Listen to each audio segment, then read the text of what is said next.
In 1865, Edouard de Laboulaye, a French anti-slavery activist, proposed building a statue to commemorate the 100th anniversary of the United States independence on July 4, 1776, commemorating the friendship between France and the United States and commemorating the time when the U.S. Congress passed the 13th Amendment to the Constitution abolishing slavery, a law that promoted the ideals of freedom and emancipation in America.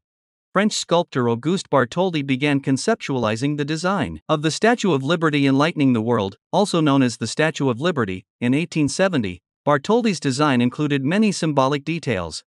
The goddess's crown symbolizes the sun's shining light throughout the world.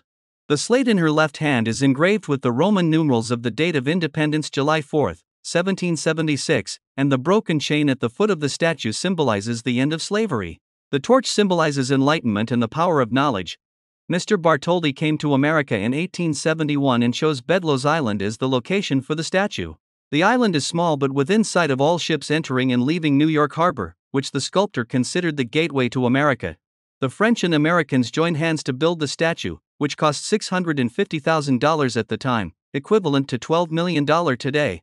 France was responsible for designing and building the statue and assembling it in the United States, while the United States would build the pedestal. In France, people held art performances and sold lottery tickets to raise money, while in the United States, exhibitions, theatrical performances, auctions, and even boxing matches were held to raise money for the statue. However, fundraising in the United States was slow. To attract public attention, Joseph Pulitzer, publisher of the New York World, posted an advertisement in 1885 calling for donations, with a commitment to print the names of each sponsor in the newspaper. 120,000 people donated more than $100,000 to build the pedestal. Meanwhile, in France, Bartholdi needed a civil engineer to help solve the problems related to the structure of the giant statue. Alexander Gustave Eiffel, the engineer who built the Eiffel Tower, was hired to design the giant iron bars and the statue's frame. French artisans and craftsmen began constructing the statue's details in France under Bartholdi's direction.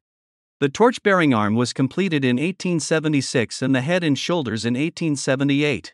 All the statue's details were completed and assembled in Paris between 1881 and 1884. Meanwhile, in the United States, architect Richard Morris Hunt was chosen to design the statue's granite pedestal, and construction began in 1884. The pedestal was built on the foundations of Fort Wood, and was designed in the shape of a polygonal star, creating a structure capable of withstanding great force.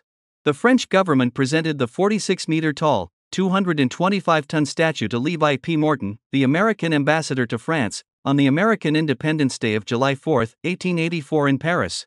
The statue was then disassembled into 350 parts, packed in 214 crates and shipped to the United States on the French naval ship Iser. The ship arrived in New York on June 17, 1885, to a warm welcome from the American people.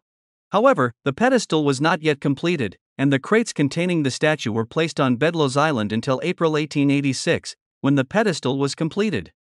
The construction force in the United States was mainly immigrants, working under the direction of Mr. Eiffel. The Statue of Liberty was inaugurated on October 28, 1886, witnessed by U.S. President Grover Cleveland. During the ceremony, Mr. Bartholdi lowered the French tricolor flag that was covering the statue's face amid the sound of cannons and the applause of New Yorkers. Despite the rainy weather, about 1 million people poured into the streets to celebrate the project. The statue was listed as a World Heritage Site by the United Nations Educational, Scientific, and Cultural Organization, UNESCO, in 1884. UNESCO said that for nearly 140 years, the structure represented the historic alliance between France and the United States, symbolized the wave of immigration of people from all over the world to the United States in the late 19th and early 20th centuries, and symbolized the ideals of freedom, peace, human rights, abolition of slavery, democracy, and the American dream.